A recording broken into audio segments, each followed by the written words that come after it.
Start करने से पहले आप लोगों को बता दूं कि एपिसोड नंबर 48, 49 और 50 फिलर्स हैं, तो मैं उनको 51 के साथ कवर करने वाला हूं। तो यहाँ पे हम लोग देखते हैं ब्याकुआ गैंग पकड़ी जाती है और लाइफ फिर से नॉर्मल हो जाती है। तो शिकामारू यहाँ पे आने वाले चोनिन एग्जाम्स के बारे में प्रिपेयर करने लग जाता है और उसकी प्रिपरेशन में लग जाता है। तो दूसरी तरफ हम लोग देखते हैं कुछ लुटेरे जो हैं वो ट्रेन को लूट कर अपना सारा सोना लेकर एक माइन के अंदर घुस जाते हैं और बोलते हैं कि इस माइन की जो टनल्स हैं वो काफ़ी सालों से यूज़ नहीं हुई हैं, तो हम लोग इनका इस्तेमाल कर सकते हैं अपना सामान छुपाने के लिए।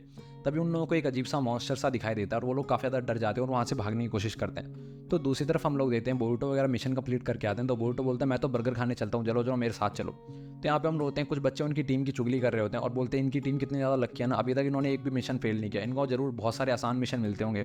अगर मैं भी होकागे का बेटा होता तो मेरी भी किस्मत अच्छी होती और मुझे भी आसान से मिशन मिलते। तो बोरुटो वगैरह ये सब कुछ सुन रहे होते हैं। तो बोरुटो वापस बाहर जाने लगता है। तो शारदा बोरुटो से बोलती है बोरुटो तुम इन सबकी बातों पर ध्यान मत दो, ये सब तो बोलते रहेंगे, इनका काम ही कहना है। तो बोरुटो बोलता है मुझे इनसे फ़र्क नहीं पड़ता, लेकिन सारे लोग मुझे मेरे डैड के साथ कंपेयर करते हैं, इसमें मेरी क्या गलती कि मैं होकागे का बेटा हूँ। ये बोलती है बोरुटो वहाँ से भाग जाता है। तो मीस्की बोलता है बोरुटो रुको हमें बर्गर खाने देना। तो बोरुटो बोलता है तुम लोग ही खाओ, मैं नहीं खा रहा। तो बोरुटो रास्ते में सोचता है कि वो होकागे हैं फिर भी अपने बेटे का बर्थडे भूल जाते हैं। तो हम लोगों को एक दिन पीछे की सीन दिखाया जाता है जिसमें कि बोरुटो का बर्थडे होता है। तो साकुरा और शारदा उसको विश करने के लिए आते हैं। तो शारदा उसको बोलते हैं मेरे को मेरी मॉम ले, वरना तो मैं तुझे कभी भी बर्थडे विश करने के लिए नहीं आती। तो शारदा देखती है कि वहाँ पे मिस्की बैठा होता है ऑलरेडी और बर्थडे को काफ़ी ज़्यादा एंजॉय कर रहा होता है। तो शारदा बोलती है तू जरूर इसके बर्थडे को एंजॉय कर रहा है। तो मिस्की बोलता है हाँ हाँ, क्योंकि ये मेरी पहली बर्थडे पार्टी है। तो यहाँ पे हम लोग देखते हैं हिमावारी उसके लिए केक लेके आती है और साकुरा जो है वो हिनाटा से बोलते हैं कि आज तो नारुतो ज़रूर अपनी होकागे की ड्यूटी से छुट्टी ले लेगा कुछ देर के लिए, क्योंकि आज तो उसके बेटे का बर्थडे है। तो हिनाटा बोलती है हाँ वो बोल रहे थे कि वो ज़रूर आएंगे आज। तो यहाँ पे हम लोग देखते हैं बोरुटो अपने डैड का वेट करता रहता है और पूरी पार्टी फिनिश हो जाती है, लेकिन नारुतो अभी तक आता नहीं है घर पे। तो मिस्की ये सब कुछ समझ जाता है और मिस्की बोलता है तुम इसीलिए उदास होना क्योंकि तुम्हारे डैड अभी तक नहीं आए, तुम चिंता मत करो वो आ जाएंगे। तो फिर वो उसके डैड आते नहीं है, लेकिन जब बोरुटो सुबह उठता है तो वो देखता है कि एक प्रेजेंट पड़ा होता है उसके लिए जो कि उसके डैड लेके आए और एक चिट्ठी पड़ी होती है जिसमें सॉरी लिखा होता है। तो हमें प्रेजेंट का दिन दिखाया जाता है जिसके अंदर बोरुटो वापस अपने घर पे आता है, लेकिन वो घर के अंदर नहीं जाता और वापस वहाँ से भाग जाता है। वो शायद अपनी मम्मी वगैरह को फेस नहीं करना चाहता था। तो यहाँ पे हम लोग देखते हैं घर में हिमावारी हिनाटा से बोलते हैं कि मॉम अभी तक भैया घर पे नहीं आया, काफ़ी ज़्यादा देर हो गई। लेकिन हिनाटा को याद आता है कि कल रात को जब नारुतो घर पे आया था तो वो प्रेजेंट लेके आया था बोरुटो के लिए और वो काफ़ी ज़्यादा उदास था क्योंकि उसने अपने बेटे को परेशान कर दिया। तो वो बोलता है कि मैं जब आज गिफ्ट लेने के लिए गया तो मुझे ये भी नहीं पता था कि मेरा बेटा किस टाइप के गेम्स खेलता है, तो मैं एक रैंडम सा गिफ्ट लेके आऊँ, मैं अपने बेटे को सच में कभी पसंद नहीं आ पाऊंगा। तो हिनाटा बोलती है वो तुम्हें हमेशा पसंद करता है नारुतो, बोरुटो तुम्हें सच में प्यार करता है। तो यहाँ पे हम लोग देखते हैं कि बोरुटो जो है कतास्की की लैब में आ जाता है गेम खेलने के लिए क्योंकि वो काफ़ी ज़्यादा उदास होता है। तो कतास्की उसको देख लेता है और बोलता है कि यंग लॉर्ड आप काफ़ी ज़्यादा उदास हैं, आपके मिशन में कुछ गड़बड़ हुई क्या।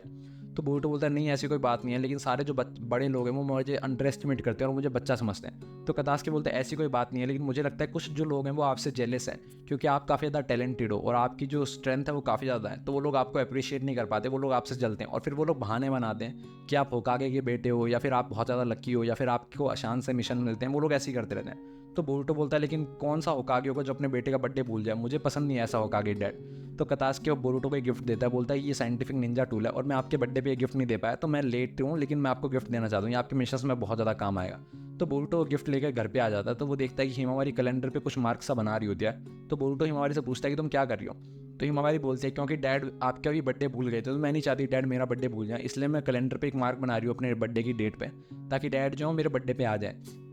तो बोरुटो बोलता है क्या ही फ़र्क पड़ता है वो स्टूपिड ओल्ड मैन तुम्हारे बर्थडे पे आए या ना आए, मैं हूं ना यहाँ पे और मॉम भी है, मैं अपने दोस्तों को भी बुला लूँगा। तो हिमावारी बोलती है नहीं भैया, लेकिन मुझे तब खुशी होगी जब डैडी भी घर पे आएँ और मैं चाहती हूँ कि डैडी मेरे बर्थडे पे आए। आपको क्या लगता है क्या डैडी उस दिन भी बिजी होंगे आपके बर्थडे की तरह, उस दिन भी नहीं आएंगे। तो बोरुटो बोलता है तुम चिंता मत करो हिमावारी, मैं डैड को पक्का लेके आऊँगा तुम्हारे बर्थडे पे, ये मेरा प्रॉमिस है, मैं तुझसे प्रॉमिस करता हूँ डैड पक्का आएंगे तुम्हारे बर्थडे पे। तो अगले दिन हम लोग देखते हैं बोरुटो वगैरह को सुबह सुबह ही बुला लिया जाता है मिशन के लिए। तो बोरुटो बोलता है इतनी सुबह क्यों बुलाया कोनोमारू सेंसे से। तो कोनोमारू उनको बोलता है क्योंकि एक ट्रेन लूटी गई है और जो लुटेरे हैं वो भाग गए, मुझे लगता है कि वो जो लुटेरे हैं वो उनके आसपास जो माइंस की टनल है उन टनल्स के अंदर छुपे हैं, तो हम लोगों को जाके ढूंढना होगा। तो बोरुटो बोलता है अरे बस 3-4 लुटेरे हैं, 3-4 लुटेरों को तो वो गांव वाले खुद ही पकड़ सकते हैं, मेरे को पकड़ने हैं तो मैं कम से कम 20-30 लुटेरे चाहिए ताकि मैं फाइट करके शाइन कर सकूँ वहाँ पे, मुझे भी तो कुछ क्रेडिट चाहिए।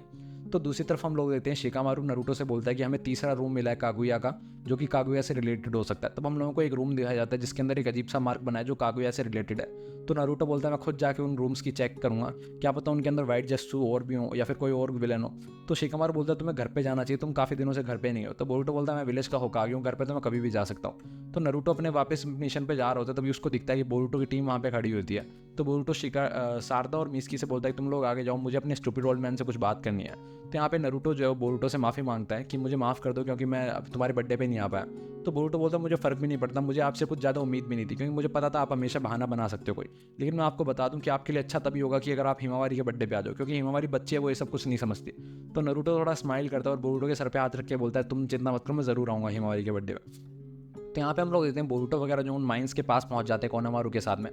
तभी एक ओल्ड मैन उन लोगों को बताता है कि वो जो चोर है जिसको आप पकड़ने के लिए आए, वो चोर हमारे पास खुद ही आ गया और उसने अपने आप को सरेंडर कर दिया। तो यहाँ पे हम लोग देखते हैं वो चोर जो होता है काफ़ी ज़्यादा डरा हुआ होता है और वो बोलता है कि किसी को नहीं छोड़ेंगे, सब लोग मारे जाएंगे। तो कोनोमारू उनसे पूछता है कि तुम्हारी गैंग को क्या हुआ और तुम अकेले यहाँ पे कैसे और तुमने सरेंडर क्यों किया। तो वो बोलता है कि मेरी सारी गैंग को उसने मार दिया, कोई भी जिंदा नहीं बचेगा, मैं भी मारा जाऊँगा, वो मुझे ही मारने के लिए आएगा।